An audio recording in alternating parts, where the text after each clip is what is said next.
Pemirsa, kita lanjutkan diskusi Indonesia Lawyers Club. Budi mau jawab? Ya, tadi karena disinggung soal KPK tentu saya harus menjawab ya. Tadi ada tudingan bahwa KPK tidak serius gitu. Bahkan apa yang diperoleh KPK ketika menetapkan Ibu Siti Fajriah yang kondisinya sakit. Kemudian disebut juga bahwa BM itu dituduh soal gratifikasi.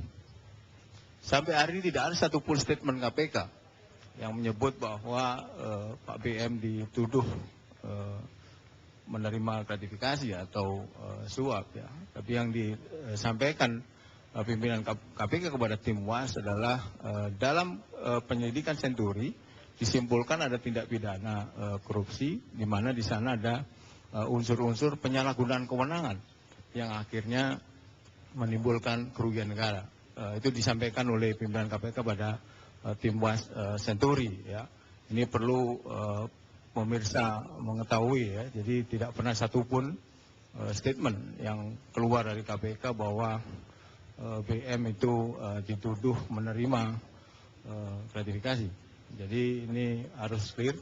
Yang kedua juga menyamakan kasus Senturi ini dengan kasus YPPI yang waktu itu ditangani juga oleh KPK. Tentu ini dua hal yang berbeda. Kasus YPPI, Dewan Gubernur, waktu itu Gubernur BI kemudian jadi tersangka, itu karena kemufakatan jahat untuk melakukan penyuapan kepada DPR. Jadi dana itu dipakai memang untuk melakukan tindak kejahatan dan itu diputuskan oleh Gubernur BI juga. Karena itu Gubernur BI waktu itu kemudian menjadi tersangka di KPK. Nah ini publik harus diberi pemahaman yang utuh saya kira, dan kesimpulan-kesimpulan yang tidak berdasarkan fakta ini saya kira menyesatkan publik. Terima kasih, Pak. Baik. Bung Repri masih ada? Ya, saya ada sedikit berbeda pendapat dengan Prof. Bisa kan nggak apa-apa. Yang namanya berbeda pendapat di hukum itu biasa. Begini, saya tetap berpandangan ya, memang prinsip equality before the law itu berlaku ke semua warga negara. Tetapi ada prosedur khusus bagi presiden dan wakil presiden. Saya bukan karena cinta Budiono atau cinta SBY, tapi presiden dan wakil presidennya. Karena itu, kalau kita mau melakukan, katakanlah, menjadikan dia terdakwa di pengadilan, maka berhentikan dulu dia sebagai presiden atau wakil presiden. Jadi prosesnya harus berhenti. Nah, sekarang pertanyaannya adalah, ketika HMB itu misalnya, katakanlah, berhasil. Kan kita tahu prosesnya, ke MK, balik ke DPR, MPR berhenti. Pertanyaannya bagaimana kalau tidak berhasil? Kan begitu. Kalau dia tidak berhasil, maka selesai proses politiknya. Ya kan? Proses politiknya selesai. Pertanyaannya adalah, apakah Pak Budiono masih bisa dipidanakan? Tetap bisa. Kapan itu? Selesaikan jabatan wakil presidennya. Itu pendapat saya. Ya. Sehingga tidak ada orang di Indonesia ini yang imun terhadap kesalahan-kesalahannya, tetapi ada prosedur khusus ketika dia menjabat sebagai presiden dan wakil presiden. Itu saja tambahan saya. Baik, Pak Bung Anwar tadi. Oke, pertama-tama saya melihat kasus Pansus Senturi yang didirikan sejak 4 Desember 2009 sampai sekarang, itu ibarat analogi Pramudia Anantatur itu seperti badai dalam secangkir kopi. Jadi kalau kita lihat epicentrum goncangannya itu KPK, DPR, Istana. Dan selalu muter-muter di wilayah itu. Dan kalau kita lihat selama perkembangan beberapa tahun terakhir, memang kalau bacaannya secara politik, itu seperti tidak ada yang maju. Ya. Jadi seperti berjalan di tempat. Ada semacam deadlock. Ya, DPR seperti melempar bola ke KPK, tapi KPK sendiri terkesan tidak ingin didikte oleh apa yang mungkin mereka klaim sebagai kekuatan politik. Nah, karena deadlock semacam ini, menurut saya yang paling rugi adalah Budiono, karena dia tersandera secara politik.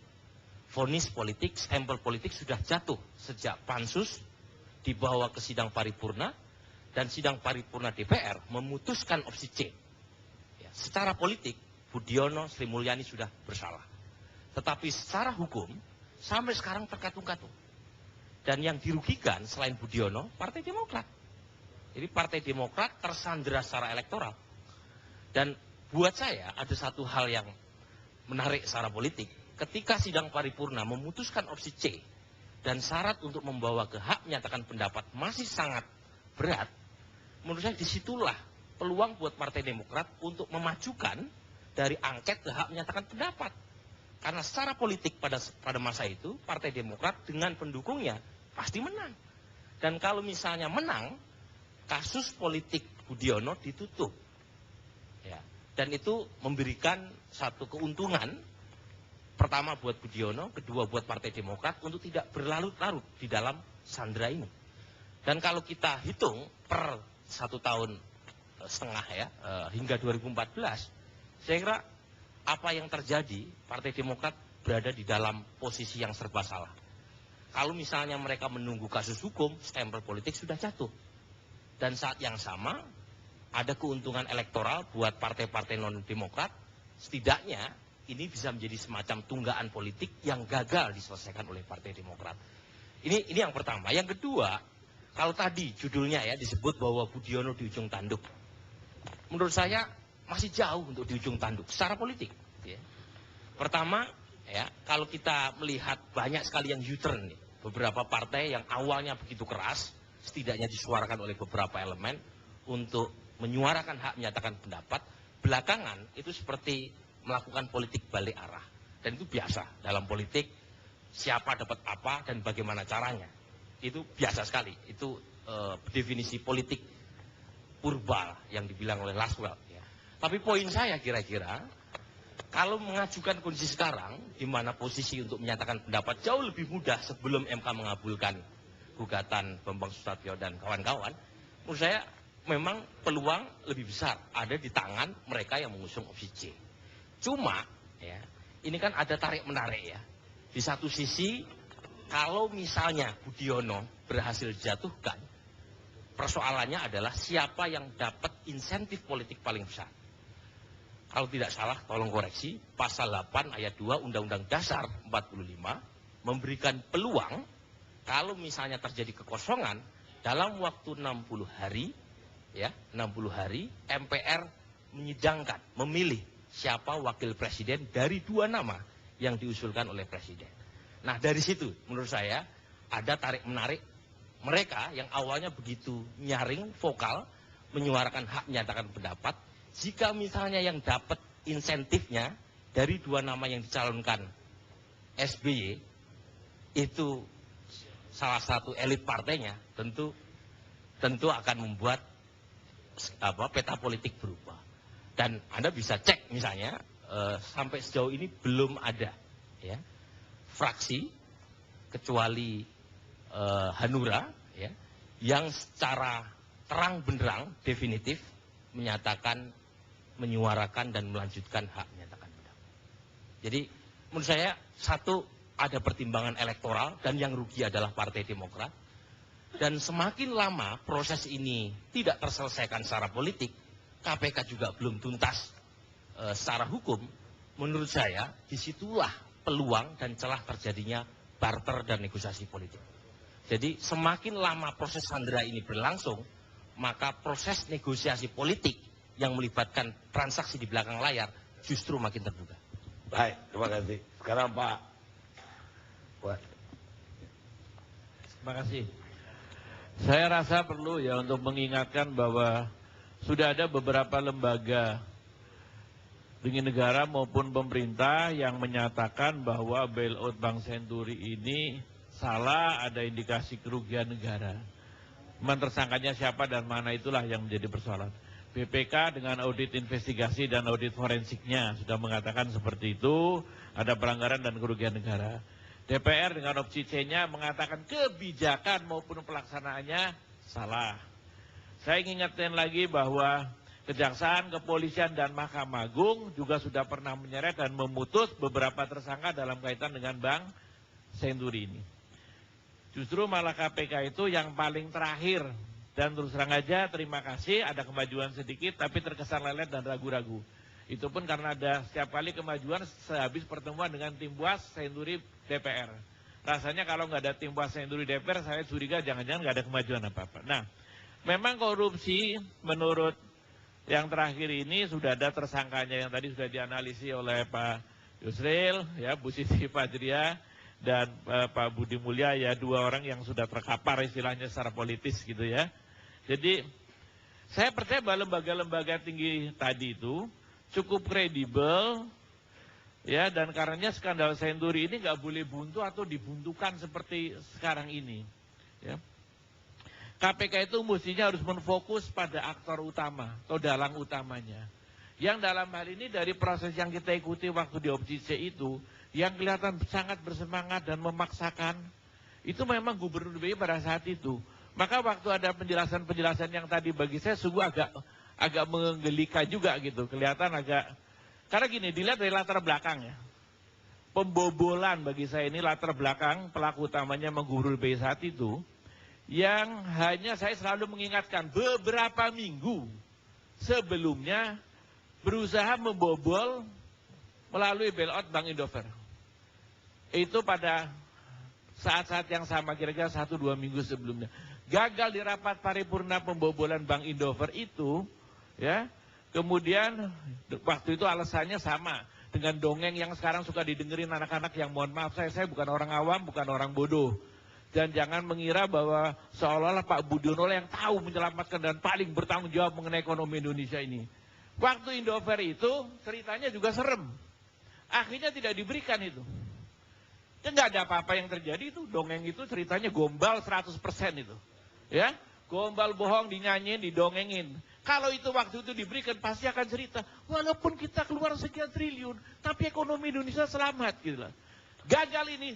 Langsung memulai proyek baru yang disebut dengan Bank Senturi. Padahal waktu Indofer diajukan saja itu mestinya saya sudah sangat heran. Karena apa? Ini ada laporan BPK ditandangani Profesor Anwar Nasution, Ketua BPK, kepada KPK 11 Juli 2007 nomor 59. Jelas di sini disebutkan apa dan siapa Bank Indofer. Bank Indofer itu milik BI 100%. Ya, uangnya utamanya itu di drop dari BI, diberikan kepada orang-orang Indonesia debitur. Indonesia padahal banknya di Belanda, kreditnya nggak ada yang benar, macet semuanya praktis begitu ya. Dan ini yang terima dan ini juga kroni-kroninya orang-orang petinggi BI. Ini sudah sayang oleh KPK juga, kenapa ini tidak dikerjakan padahal sudah lama dan jelas betul dirunut dosa-dosa ini. Nah, kemudian kita tahu sekarang masuk ke bailout Senturi, tapi kali ini menurut saya lebih nekat lagi. Karena nggak lagi dibawa ke DPR seperti Indofer, sudah lebih jam sore masih bicara ekonomi Indonesia, perbankan Indonesia oke, tapi jalan sendiri menurut saya sangat nekat begitu ya, tanpa DPR lagi, tanpa lapor ke Wapres semuanya, tapi dengan cerita dongeng gombal tadi, bank kecil saupil ini dikatakan ini macam-macam cerita. Padahal kalau nggak diapa-apain seperti pendapat saya dan Pak Bik, ekonomi Indonesia nggak apa-apa juga, tapi 6,7 triliun selamat.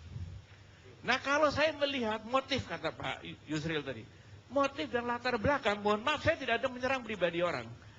Tapi Pak Budiono itu kan memang Deputi Gubernur BI pada saat-saat Krismon, 97-98. Yang saya memang pada saat itu, dan sekarang ingat ya, BLB masih tetap menjadi beban APBN sampai saat ini. Pada waktu itu Pak Budiono adalah sebagai Direktur atau Deputi Gubernur setelah sekarang, itu pun sampai saya terus terang aja membuka cerita. Saya dipanggil oleh Presiden Soeharto, berhentikan ini Budiono. Saya coba membela. Tidak, ini otak dan yang tanggung jawab mengenai BLB pembobolan. Dan saya pecat, kasarnya begitu. Dengan Kepres, saya yang melantik mengganti beliau pada saat itu. Ya kan, jadi, tetapi ya, kemudian saya melihat bahwa ini setiap pengalaman mengenai pembobolan bank, Pak Budiono ini menurut saya sangat berpengalaman dari mulai BLBI. Jilid 1. Jadi sudah dan selalu selamat, selalu lolos gitu loh. Jadi makin nyaman aja melakukan ini semuanya gitu kan. Seolah-olah ceritanya mesti gitu. Hanya beliau yang tahu menyelamatkan ekonomi Indonesia gitu. Padahal sudah dianalisis dari apa saja Senturi nggak ada apa-apanya, itu nggak ada sistemiknya. Kita sudah dengar ceritanya, tapi kita jadi akan capek nanti. Nah, makanya kita harapkan kalau melihat tradisi politik, moral yang bagus, yang lazim di luar negeri paling tidak. Kalau udah satu pejabat heboh dan dihebohkan bertahun-tahun begini jadi beban, ya nggak usah repot-repot. Mestinya itu tahu diri, tahu malu lah. Mengundurkan diri, selesai itu urusan, dan menurut saya itu akan lebih mudah gitu loh. Daripada jadi beban politik yang berkepanjangan seperti sekarang ini, seolah-olah penegakan hukum itu tidak adil. Kalau bagi saya, kalau tidak ada Panwas, itu bang belum jalan. Tersangka ini jangan-jangan sekarang tanda tanya yang saya mohon bisa diberikan klarifikasi oleh KPK. Apakah betul KPK itu bisa tidak menetapkan tersangkanya ini, karena aktor utamanya kan dari dulu itu adalah Gubernur BI dan Ketua KSSK. Kalau salah, katakan salah. Kalau tidak, tidak. Tapi jangan selalu itu sekian tahun kagak bisa tiba-tiba dimunculin dua hamba Allah yang tidak berdaya itu. Iya kan? Nah, apakah ini betul? Kalau ini memang ada beberapa kemungkinan.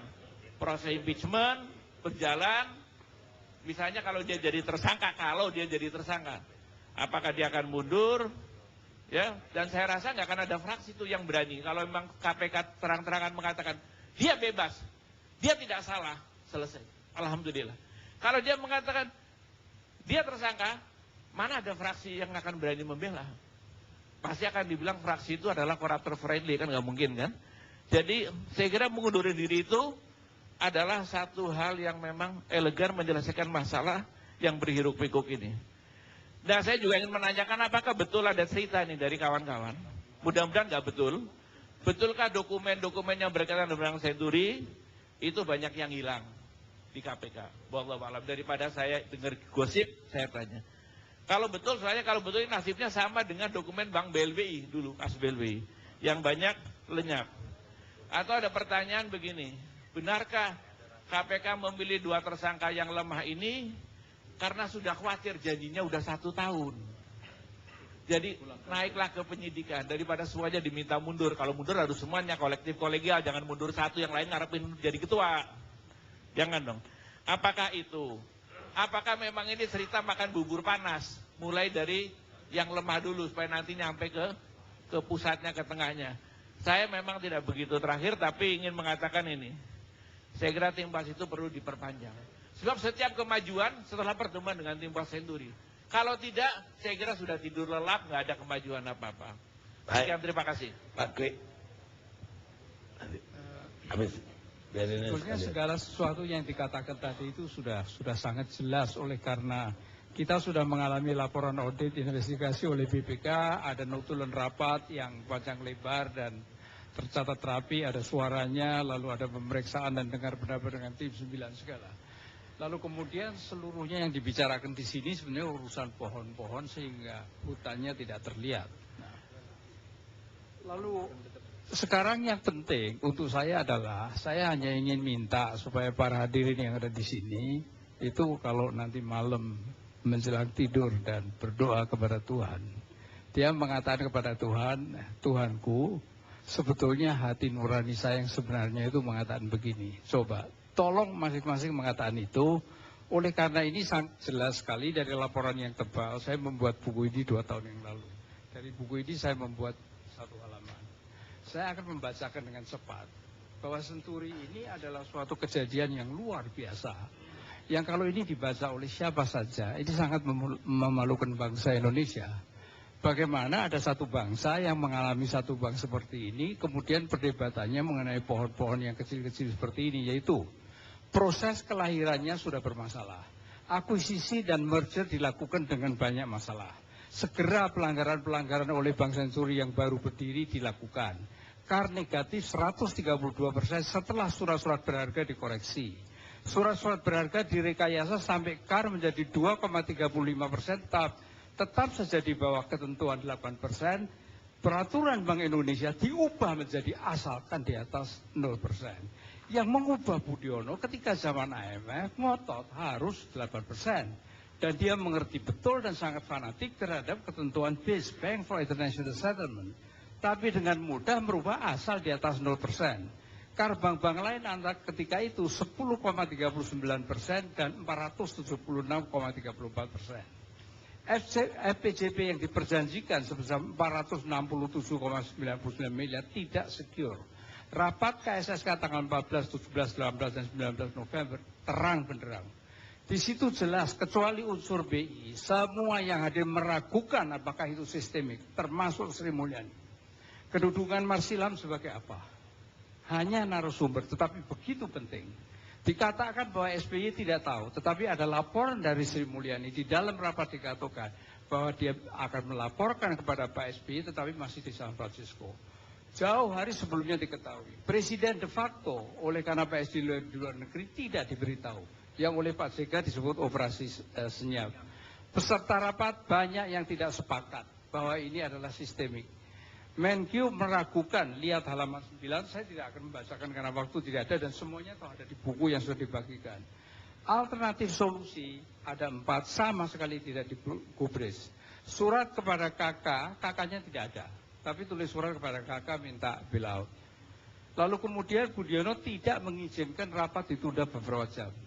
Peserta rapat itu minta, bahwa jangan pagi ini dilanjutkan, yang akhirnya dilanjutkan 3 orang, Pak Budiono, Sri Mulyani, Raden Patih, disitulah diputus. Sebelum itu minta, kita tidur dulu, kita tunda, ini keputusan penting sampai jam 5 tidak boleh. Kenapa? Keraguan Bapepam, jelas Bapepam itu meragukan apakah ini sistemik, jelas sekali dari rapat. BI tidak memberi informasi yang sebenarnya sebelumnya. Setelah rusak semua, LPS lah yang mengetahui bahwa banyak sekali surat-surat berharga yang bodong. Menteri Keuangan mempertanyakan semuanya. Di dalam notulun itu ada, apa betul LPS akan mampu mengatasi, apa betul kalau ini di bailout tidak justru terbalik faktor psikologisnya. Penggerogotan sensori oleh pemegang saham-sahamnya sendiri, katanya tidak dirugikan. Jelas ada perincian, ada jumlah uangnya. Penggunaan FPJP yang tidak benar ada. Sensori yang dalam pengawasan khusus mengeluarkan uang yang dilarang ada. Semuanya ada di dalam laporan itu. Kesimpulan oleh BPK tentang yang di atas melanggar PBI nomor 6, 9 PBI 2000 yang diubah lagi dengan PBI nomor 738 PBI 2000. Penggerogotan oleh pemilik dan pihak dan sebagainya itu masih sangat banyak yang ada di situ. Sehingga kalau semuanya ini, akan tetapi esensinya ini seolah-olah dibikin kabur, lalu kemudian yang dibicarakan adalah urusan ini wewenang siapa, ini salah, ini siapa. Ya saya cuma mengatakan satu lah. Kemudian kepada Pak Yuffi Hidayat saya sangat senang kalau Pak Budiono sudah menyadari bahwa dia diadili rakyat. Saya ingin tanya pada Pak Budiono, kalau dia merasa dia diadili rakyat, dia berpendapat rakyat yang mengadili dia itu bodoh apa pinter gitu. Itu penting untuk Pak Budiono menanyakan pada dirinya sendiri. Kemudian tadi dikatakan semua bicara sepotong-sepotong. Nah saya ingin merangkum yang saya bicarakan tidak sepotong-sepotong, utuh. Kemudian kronologi sudah. Lalu kemudian mengatakan mengenai belet tidak bisa diadili. Itu memang dari dulu begitu. Belet yang merugikan negara 430 triliun, BLBI tidak bisa diadili. Yang rentenya 600 triliun, 1030 triliun. Ketika itu sudah dikatakan oleh ahli-ahli muda dari BBBN bahwa ini the sky is the limit. Oleh karena kalau tenornya diperpanjang, utangnya sama tetapi bunganya membengkak. Itu semuanya. Lalu dikatakan belet tidak bisa. Apa betul belet tidak bisa diadili? Kalau beletnya begitu konyol, itu berarti bahwa barang siapa menjadi menteri, dia boleh berbuat sesuka-sukanya. Kalau memang begitu, saya kira lebih baik demokrasi kita hentikan, kita kembalikan kepada diktator, dan demokrasi kita tata pelan-pelan kembali ke depan. Terima kasih. Kita rehat sejenak.